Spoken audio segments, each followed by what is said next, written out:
Hi, welcome to Level 30, which is a gaming and pop culture podcast made by very elder, over 30-year-olds, Scottish over 30-year-olds.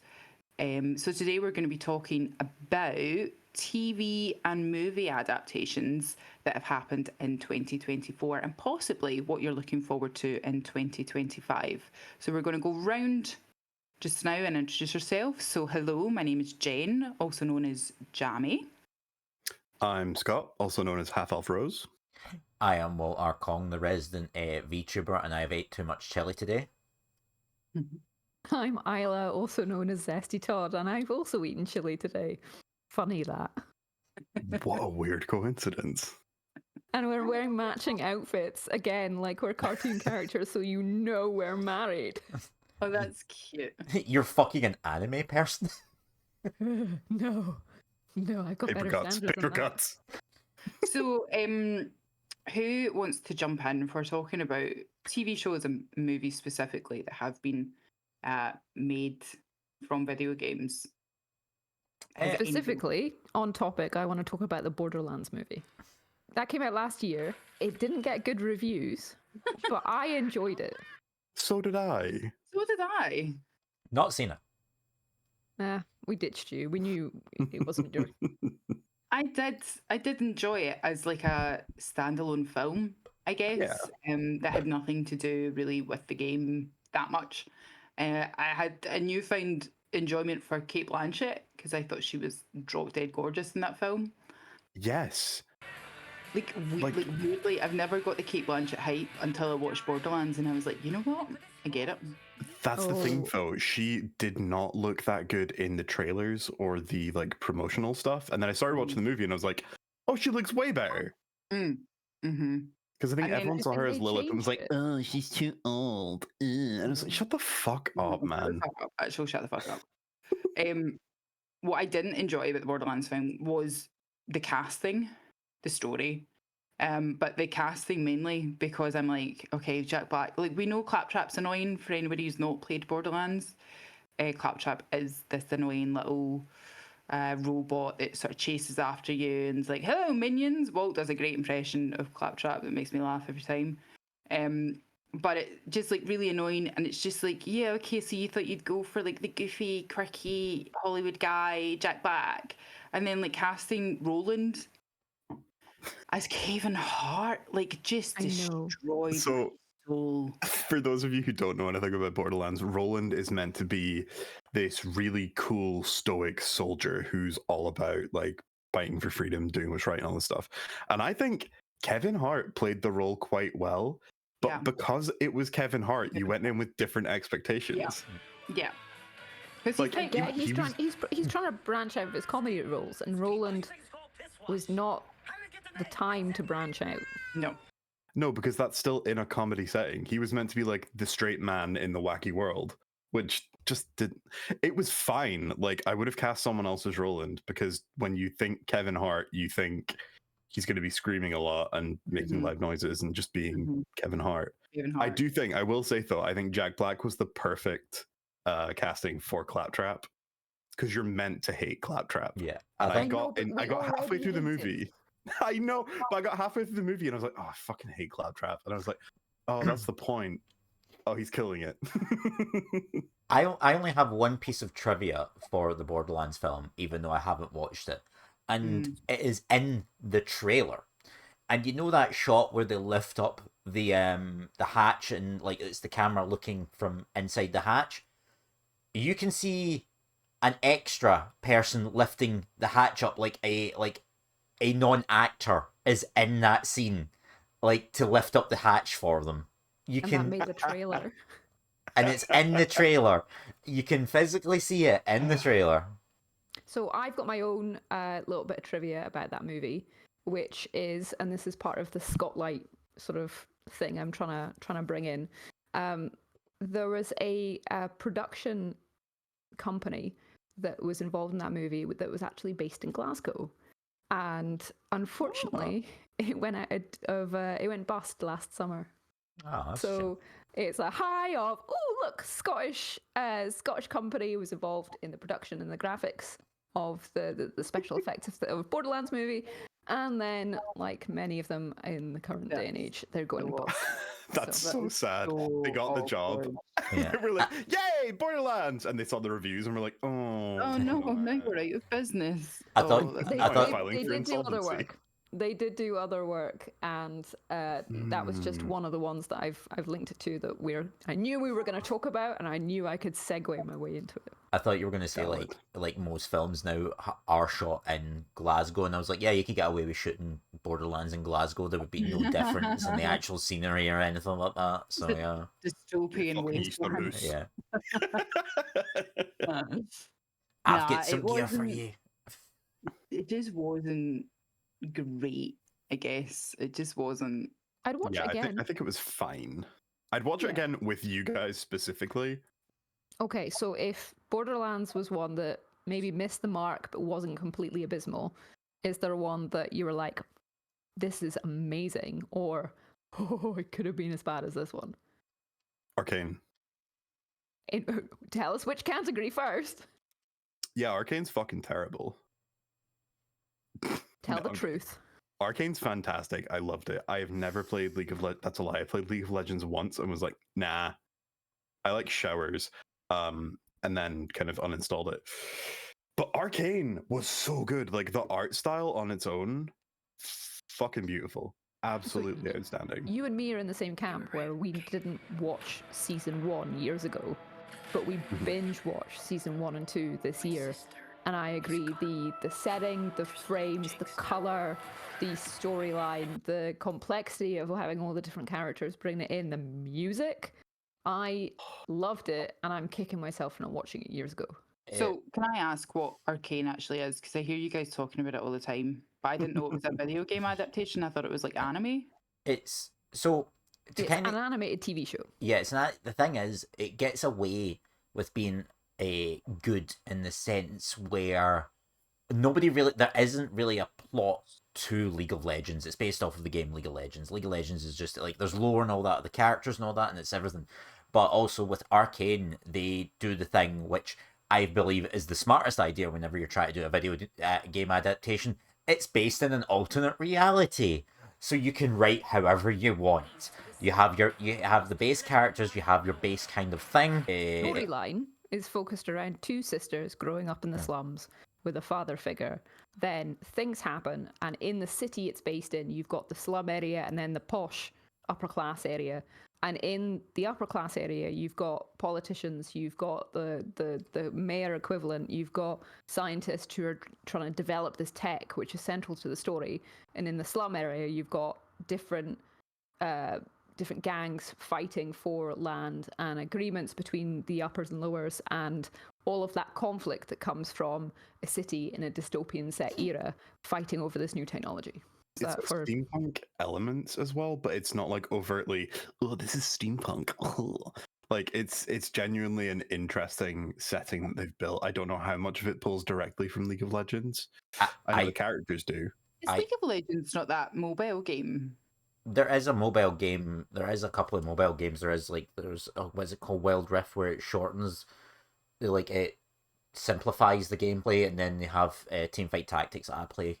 The game itself it's a 5v5 game, so 5 players against 5 players, and there's 3 lanes, and basically your objective is to fight your way towards the opposing team's tower, and you do that by helping the little NPC guys move forward and attacking the towers and making it, but at the same time you're fighting against another person in that lane and all that. That's what it is.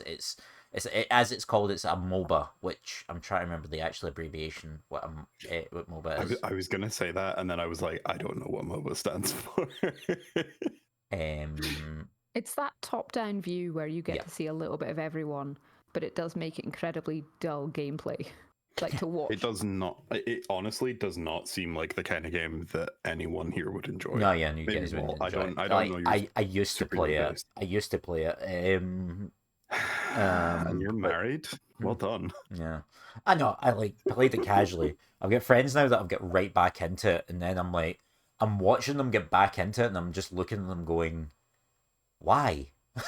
Like, you guys left because you hated it. Why are you back in? Speaking of actually, so we're going to come back to this. I just need to add in, there's another spotlight when it came to the Arcane series. So the actress who played Caitlin, we all know her better as the actress who played Cho Chang? Yeah. In Harry Potter. And she's completely gone under the radar as far as I'm concerned between those films and just now. She's Oh. incredible in Caitlin. But when you Was it Google her Caitlin? name, it was Caitlin. Or was it Maddie? Is it the ginger one? She played Caitlin. Did she? She played Caitlin. I'm so sorry. Google this. Anyway, so she played Cho Chang in the Harry Potter series. Devastatingly, when you look her up and do a bit of history about what she's been working on, what comes up is articles about how when she was working on this film, she experienced a lot of racism as a result of her portrayal of that character. And it was such a shame because her parents are from Hong Kong. She grew up here in Scotland, and she's a Scottish actress, and she's fantastic. Yeah, I know that she got, I think there was a lot of, I could just be making this up, but I remember sort of reading that a lot of like the Daniel Radcliffe Harry Potter fangirls just instantly hated her, regardless of race, just hated her because she was Daniel Radcliffe's love interest. And they were like, oh, how dare she? You know, how dare, because he's supposed to be with me. He's supposed to be me. The reason I assumed it was Maddie, and this is me making assumptions based on traits, which is a horrible thing to do, because she's Scottish in the Harry Potter movie, I thought she played Maddie because Maddie's Scottish.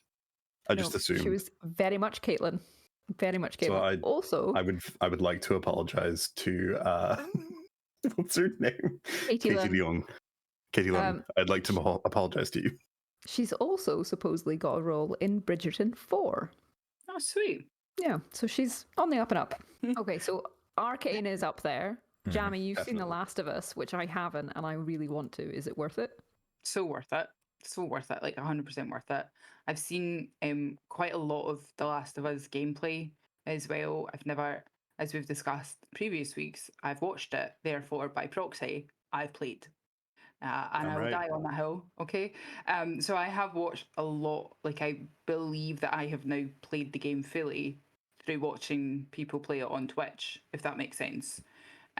So I kind of went into it being like, okay, I know roughly what the story is, but then was also very aware that they would obviously have to change things because it's, you know, for TV and things like that. But I thought they cast it really well because the girl who does the voice of Ellie in The Last of Us looks like the actor that they cast to play her in the TV show. And she actually makes a cameo as Ellie's mum. Oh, is that Ashley Johnson? Yeah, Ashley Johnson. That's her name. I forgot her name. Because she's in that D&D podcast. And I was like, yeah, she really looks like Bella. Gosh, what's her name? Swan? What? No, that's Ramsey. Is it Bella Ramsey? I'm pretty sure it's Bella Ramsey. Yeah, so they are, if I got that wrong twice in a row, I would retire from this podcast on episode 4. So yeah, they play Ellie in The Last of Us, and obviously Pedro Pascal is just spectacular. I would watch anything he does. Same. Yes, it's Bella Ramsey. Thank fuck. I was trying to look it up. They're incredible, but again, they have that trope that I kind of hate in video games, which is the children being like so. I'm going to speak like an adult. But no kid actually speaks like that. No kid in a zombie apocalypse, they might. But they might, but not really. Like, I'm going to speak like an adult, and I'm actually going to treat you like a piece of shit, even though you are. Oh, it's the language, the petulant, angsty language is what you hate. Yes. And this is a thing that I've noticed in video games where the children in video games are like, no, fuck you. I won't do what you tell me, even though it's probably going to save my life. I'm just going to run up, get myself in trouble, you fucker. I think that's a marketing ploy for the teenagers playing. I think that if they were like, yes, father, I shall do what you tell me immediately, they were like, nope, I'm going back to GTA. Nerd. Well, as a woman in my 30s, it pisses me off I'm like, As a woman in my 30s, the youth's misbehaving vexes me. it does. As a woman Verily, in my Have some 30s, respect. fuck the youth. verily, my liege, it vexes me. I'm like, I would got a slap if I talk to my parents. Like, I don't care if you're in a zombie apocalypse, right? Listen to your fucking elders. Well, I think, though, the thing is, how do you make kids interesting in that setting? Like, they could be scared. That's not fun. They could be, like, do as you're told. That's not fun. That's a shrinking wallflower. The default go-to is, like, rebellious teenager, I feel like. That's why it's such a common trope. It's like The Little Mermaid. When you were young and watching, you were like, "Oh my gosh, why is Triton being such a meanie?" Daddy, And I'm then 16. now, as an adult watching that, you're like, "Oh, he had it right. She's 16 and she needs to stay the fuck at home." Like, But there's a way of doing it that I just feel like people haven't grasped yet. There's a way. do you have to... an example of where it's done well? No, because they're all like that. They're all like that. But I'm saying you Okay. could make them have like general curiosity. Like, why are you making me do that? Like, without it turning into, hey, fuck you, old man. Yeah, I'm 12. I know the world. I mean, that is exactly what appeals to every single teenager. Was that your impression of a 12-year-old girl? Yeah. Well, it doesn't appeal to me because at 12 years old, I was nothing but a very obedient, went by the rules sort of person who did respect what elders told me. So was Okay? I, Jammy, which is why I enjoy playing those games now. No, 'Cause I can live vicariously So, through make-believe Jamie, land.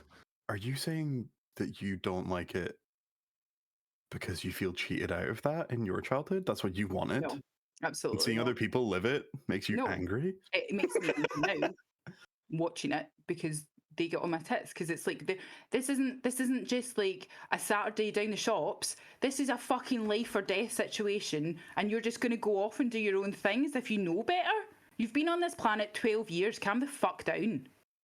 Actually, teenagers are just awful human beings. And until they mature the fuck up, there's Yeah. no dealing with them. Yeah, I just feel like I've never related to the rebellious teen, and I certainly wouldn't relate to a rebellious teen as a teenager in a zombie apocalypse. Or any dangerous situation, I would look to someone older and wiser for a bit of guidance and not be like, fuck you, you know? That's all. Those older and wiser people would be us right now. That's like the Rugrats' parents are actually just people in their 30s and they look old and Yeah. haggard. Yeah. I wouldn't So- trust me in a zombie apocalypse. I kind of relate there. So anyway, to bring it back, Last of Us, yes, get it watched. I didn't think that I was going to enjoy it because, as we've mentioned before, I don't like mushrooms and I don't like zombies. So put them together. What have you got? But I really did, and I was hooked, and I was like, just one more episode. And that is coming out this year, which I'm really excited about. Season 2, we've finally got a release date for that, so that's really exciting. When is that? April, I think. Excellent. Let me Google it so we can say for sure because we fucked up some release dates in the first 2 episodes. Well, Something else coming out this year is the TV show adaptation of God of War, which I cannot find a release date for. Oh, Yeah, I thought that'd be quite Interesting. good. yeah, But April I'm going off- 2025. Walt, any movies or TV shows that are inspired by video games you want to mention that you either love or absolutely hated? No, I haven't seen it yet, but it's the one that's gone under everyone's radar in the sense that we've not discussed it, is that it's Sonic 3. The Sonic movies have always Oh, been yeah. bangers. We Have you seen them? I've watched 1 and 2, I've only seen 1, but I really need to watch the other 2. has a ridiculously good actors in it. You have Jim Carrey being Dr. Robotnik himself. In 3, he plays Dr. Robotnik, and then he plays Dr. Robotnik's Dr. Robotnik's granddad is at the same time. So you have 2 Jim Carreys. It's a good film when Jim Carrey, who says he will never act again, repeatedly acts in this film. Every time they bring it out, he's just like, "Yep, I'll do it again. I'll be Dr. Robotnik." Jamie, well, you've got something burning that you want to say, I can tell. No, it was just leading on from what Walt was saying, because first of all, it's Jim Carrey. Well, I'm just Yeah, Yeah, sorry. that's what I was thinking. Secondly, Jim Carrey said, Jim Carrey had said, "I will only come back to Hollywood if the script is solid gold." And those are the films that he came back with, and that just really makes me happy. I've not seen any of them, but that just really makes me happy inside. It was every time he said Jim Carrey, I saw your face. You were so ready to be like, actually. Actually, There was other big names in it, was there? Yeah, you had Yeah, Sonic the Hedgehog, dude. He's fucking huge. yeah. I never heard of him. For Knuckles, you had Idris Elba, and then for Shadow, who's the main antagonist for 3, you had Keanu Reeves. Which was a sick pull. Like, what the Yeah. fuck? Apparently, yeah, he done his research for the role and everything. Like, he actually like looked. He didn't just go and going right. Cool. I just read the lines. He's like, he actually looked up the whole lore of Shadow the Hedgehog, which isn't that deep, but yeah. The really cool thing, actually, that they did as like a promo for the movie, there was a game called Sonic X Shadow Generations. And basically, it was like this whole like story for Shadow that kind of expanded on his lore.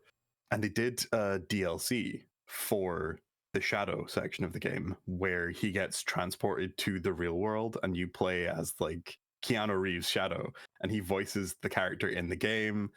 And I think it's set in Tokyo, and it's really cool. It's very, very fun. Yeah, that's pretty cool. Didn't know that one. So, I've not watched any of them.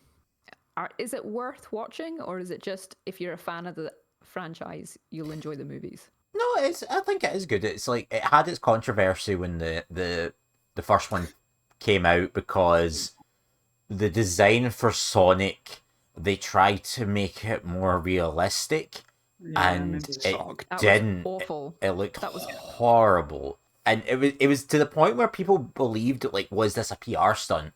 Because then they I changed was it. going to say that. Yeah, people like to this day think it is a debate if it was a PR stunt or not, which is it's the greatest PR stunt ever made if it was. One of the things with the film industry these days, and producers are scared to back anything new. That's why in films these days and everything, we're getting is remakes or adaptations or films made from books. That's why we never get anything fresh like we used to have. They realized, oh wait, we actually should make it for the fans, because I get where producers and everything come from. They want to make it for the wider audience, because people don't know what Sonic is. Apparently, yeah, people don't know what Sonic is. Everybody knows what Sonic is. It's the same nowadays with Spider-Man. I think I remember seeing there was an interview with someone, and it was talking about, if we ever remade Spider-Man, you don't need to show Uncle Ben dying or anything like that. Everyone knows how it came to be. It's the same with Batman. You don't remaking the origin story. you do not need to show this. Everyone knows it. It's a household name. But they did that with Tom Holland's Spider-Man. Yeah, he just appeared. Yeah, he's already done that, and it worked really well. Yeah, with the Sonic thing, it's like people like the producers and everything realize it's like, all right, we're doing this to make it. There's a big backlash. Oh my god, right, change it. Oh wait, everyone loved it. Wait, we can just keep to the source material and we make money? Who would have thought? So some TV shows and movie adaptations have flopped, and flopped horribly. Yeah. Not just 2024, but you've got. Oh no, all of them. Like more, like it's literally about. Any come to mind first of all? Any any of the adaptations from games come to mind as a. I could easily go through the list and tell you what the percentage of most of these films that I'm seeing on the Rotten Tomatoes. So, Prince of Persia was an amazing game, I've been told, but the movie really sucked. Mm-hmm. It went on way too long, and it was just like there wasn't enough of what made the game good in the movie. It was shot really nicely. The cinematography was really good, but it just felt like generic Arabian movie that they slapped Prince of Persia onto. Same with Assassin's Creed. I had never played it. I watched the movie and thought it was fine, but all of the fans of the games hate it. Assassin's Creed wasn't great. A 19% on movie? Yeah, a 19% on Rotten Tomatoes. It's got Michael. Is it Fassbender. Michael Fassbender? Yeah, Michael There we go. Fassbender. Oh, weird. Yeah. Yeah, it was terrible. I was really hyped for it. Tomb Raider. Tomb Mhm. Raider was. Again, I've seen the movie, haven't played the games, but I thought it was a decent. But you watched action me movie. play the games, therefore by have. proxy, you have actually played the games. Yes, but I So- saw the movie first. Tomb Raider, obviously, Angelina Jolie. What a choice! If you were going to Yes. cast someone as Lara Croft, what a choice! That is casting 101. Like, that's perfect. Perfection, complete perfection.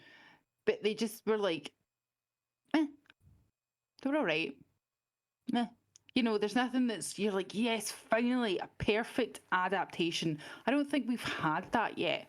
A perfect adaptation of a video game that like that people are like, fuck yeah, you know, like in films. Like they've done a lot of good TV shows, but films specifically, it just always seems to fall short.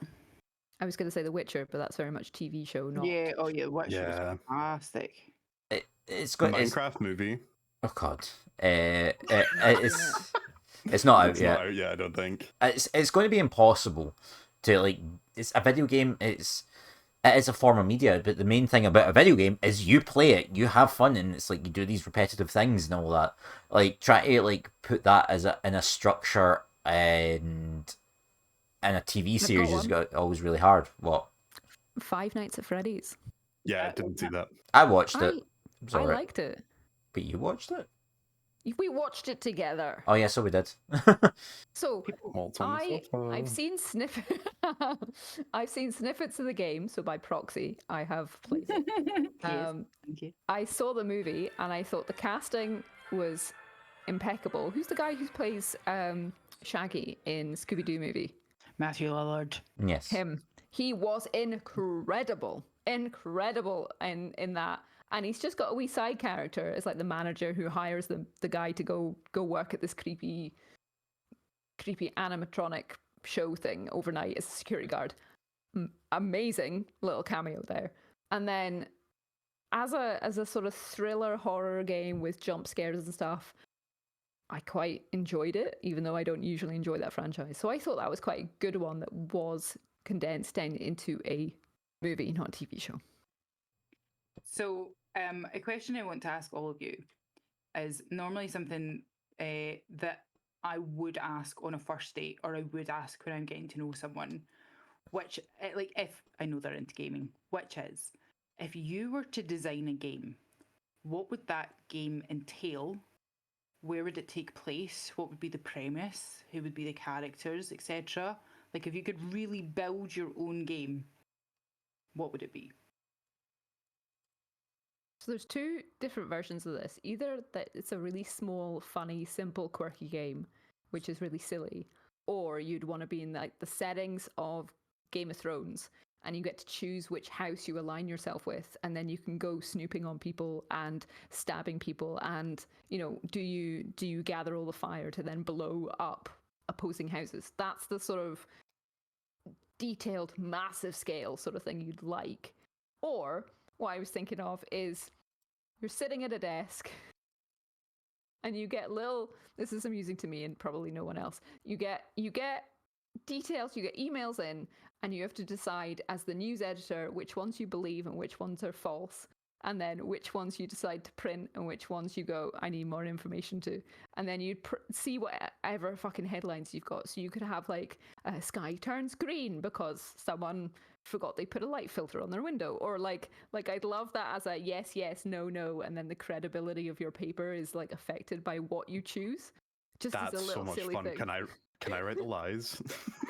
I love that. So you're just cosplaying a job. Yeah. Yeah, It's like Papers, Please. It's like Yeah, I was gonna Papers, say, Please. yeah, It's a it's game where exactly you, like, a really Papers, Please, simple yeah. pixel game.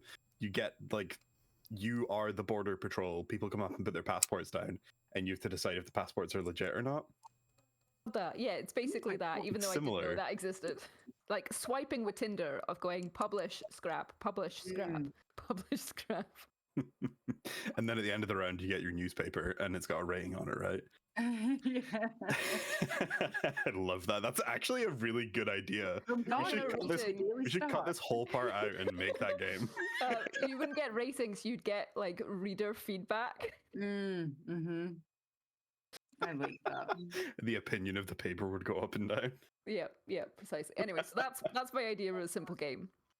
My answer has always been, to the surprise of absolutely no one who knows me, a sort of time travel based game where the objective is you go back in time, but it's basically like any time period. And what it would be is they would work closely when they were developing the game with historians to make it as realistic as possible. Like, this is how they dressed, this is how they spoke, this is where they lived, this is what you can smell, this is what you can see. You go back to whatever time period you want. You can just fanny about and like walk about and chill out and take in the sights and sounds, or you can maybe go on missions to try and alter history, and then when you travel back forwards in time, you can see what the ripple effect that's then had on your timeline. That's fun. Like that, I don't know why no one has made a time. Like, I know Assassin's Creed is kind of like you go back and but the actual like real life, it would just be so good. Like, it makes me like as a history nerd, that it is makes me just really excited. too many moving parts, right? Yeah, it would. Yeah, it would. Baldur's Gate has moving parts and consequences for your actions, Yeah. but I wonder if it's because of the politics. That if you go back and assassinate Hitler, then, or if you go back and don't assassinate Hitler, you'll then have different bodies of people going, that's not okay. Yeah. What the fuck are you playing at? And Yeah. like, I mean, this is like a dream scenario, like my dream game. If I could design one game and get it, green light, even if I was the only player, this is what I would go for, And I would be like, okay, so what if Henry VIII had a son with Catherine of Aragon, and then the whole landscape of British history would change overnight? so I honestly expected you to say Alan Rickman realistic erotic roleplay simulator. Do you know what? I've decided to let that man rest in peace. I feel Fair like enough, he's earned it. He's earned to rest in peace, Alan Rickman. Yes. You're gonna leave him alone. I'm going to leave him alone. That time in my life is over. I think for me, so similar to Isla, I have two ones, simple one and a complicated one. So the complicated one would obviously be like Baldur's Gate-esque, but my own D&D world, like the one that we play in. And it would just be like the whole world of Tigrala, just like this one big thing, and you can do whatever you want. It wouldn't be like a set story. It would just be like completely unrealistically large. My small game would be some kind of like farming simulator, just something really that's been done to death, but in like a different aesthetic. Maybe had a unique mechanic. Oh, you mean like how you got me addicted to Slime Rancher? I would That make sort of Slime game. Rancher 3. I'm dreaming of slime, and I only bought it yesterday. Like, this is. How am I supposed to work tomorrow? How am I supposed to work? Walt, what about you? What's your game ideas, if any? I genuinely, it's bizarre for me. Like, I've thought of ideas for films and TVs and all that to write, but when it comes to a video game, I am genuinely drawing a blank. I think it's just because I play that much video games and everything that I don't know what to do. It would be, if I was to try and think of something like a game, it would be something simple. Like if I wanted to make a quick bit of money, because the way the market goes right now, it would be something simplistic and repetitive. Like we talked about that Balatro and Vampire Survivors, where it is that repetitiveness that's on or it. a gacha game, like a high budget gacha game. Where Question for you. If you can't think of an idea of a game that you would like to make, what is a video game setting that you would like to be able to play differently or to be able to explore more of? Or is there a movie or a TV show or a book or something that is it One Piece? Is that what you want as a video game? I think it's more the kind of setting that I would like is like sailing and everything, like just open seas and stuff, like what do you call it? Sea of Thieves does it. Like a Pirate is going to be doing it as well. But just being able to sail in the open sea just seems very fun. It's weird to think, especially Sea of Thieves with being at PvP and the stress of that, but being able to just, oh yeah, let's just set sail and just sail somewhere oh look, I need to turn the sail to do this, and then I can turn it, and then I'm looking at my map. It just it's to me that's very therapeutic. So Just, you want Euro Truck Simulator, but without roads. yeah, I want Euro Truck Simulator, but yeah, but with the with on the sea. Roads, where we're going, we don't need roads. For me, there needs to be more stuff in medieval times. I know there's a lot, but there's none that have really called to me. And also vampires. Like vampire games. Come on. Get One your of head the out your ass, first- developers. One of the first ever games I played was set in a medieval castle. It was a home game Oh my that I God. think our uncle bought us, and it was put in the home computer. And my sister was really good at it. I don't even know what the name of it was, but you had to go exploring different parts of the castle, picking up clues, and then figuring out what the Baron was up to. And then That's the dream. that's when you picked up all the clues. They were like, "Congratulations, you found out the plot. It's done." But it was Like really, a point and click. yeah, I remember getting really stuck because the scraps of paper were so difficult to find. And obviously, my older sister was so much better at it than I was. I wonder if she knows the name. Beyond but the I edge also of really like- Owlsguard. I also really like, what was that? What's it called? Beyond the edge of Owlsguard? But I also No? really think that there's like there's not a lot of roles for the villains. It seems to be like you're always playing the heroes or the protagonists. Do you know what I mean? Like why can't there be a game where I'm a ghost and I go and fuck shit up? It's always like, no, you're hunting for a ghost, you're trying to find the ghost, and you're trying to exorcise the ghost. Why can't I be the ghost and scare people? Why isn't that a thing, you know? I think games that include a villain should always include the villain's version of the story. Exactly. Or an alternate story where you play as the villain and you win. Yes, I like this, yes. Okay, so now it's time for the part of the podcast that nobody has asked for. And it's when I earn my place at the dinner table, where I bring together a pop culture thing, mix it with a little bit of Scottish history, and give you the most boring anecdote of your life. So Shut this up, week, we love them. We wouldn't let you keep doing them if we didn't like them. so this week I'm going to be talking about the Stone of Destiny, or its proper name is the Stone of Scone. Scone. Pronounced like written like scone, but pronounced Scone. So for Scone. anybody who doesn't know what the Stone of Destiny or the Stone of Scone is basically every single monarch in Scotland's history was sat on this stone, and they, during their coronation, they would sit on this stone. Congratulations, you're now King of Scotland.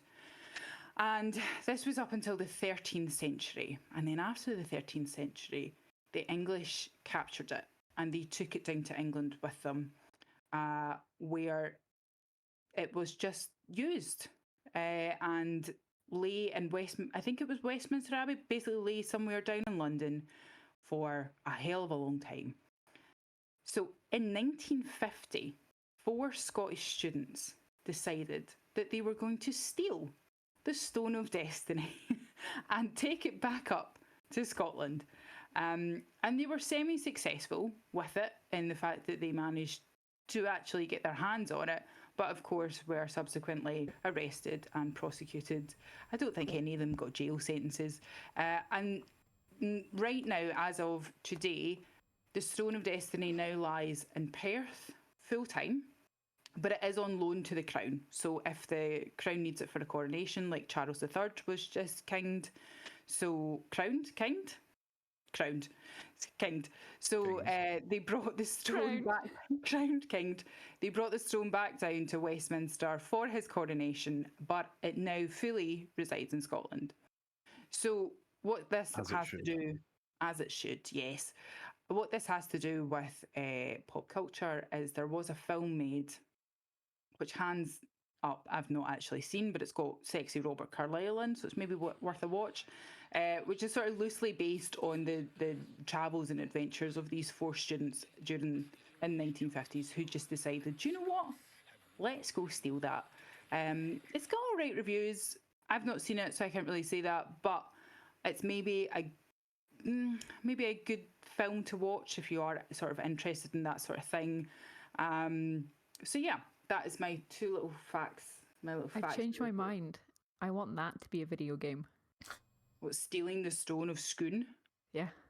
Grand Theft Auto Perthshire. Just a really cool little anecdote, like fair play to you. It's You want to, cool as fuck. There yeah.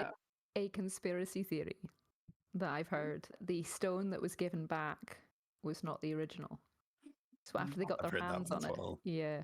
So I don't believe that's true. I'm not saying it's true. Scott, you're not allowed to lie right now. It's a conspiracy theory that I heard based off of those events and as a result, the conversation talking about the movie. It can't be proven. It can't be disproven. One of the ones that I heard was that they broke it up so that it was more movable. But like, God knows. So there are, weirdly enough, and there was a couple of fragments found in Scottish Parliament that were tested by Historic Scotland. I think it was Historic Scotland, and they were proven within like more than reasonable that this was probably, we can't say 100%, but more than reasonable that this belonged to the Stone of Destiny. Well, that is basically all the time we've got for today. Thank you so much for listening. If you have any, comments, queries, questions, but any of the shit that we're talking, please get in touch with us. If you have your own video game adaptation, we would genuinely love to hear what other people's like dream games would be. If there's anything that you feel we've missed out in terms of video game adaptations, maybe something you really liked, maybe something you really hated, then don't be a stranger. So that is us. Thank you so much for listening or watching, and we'll see you next time. Love you, bye. Love you, bye. Love you, bye. Bye.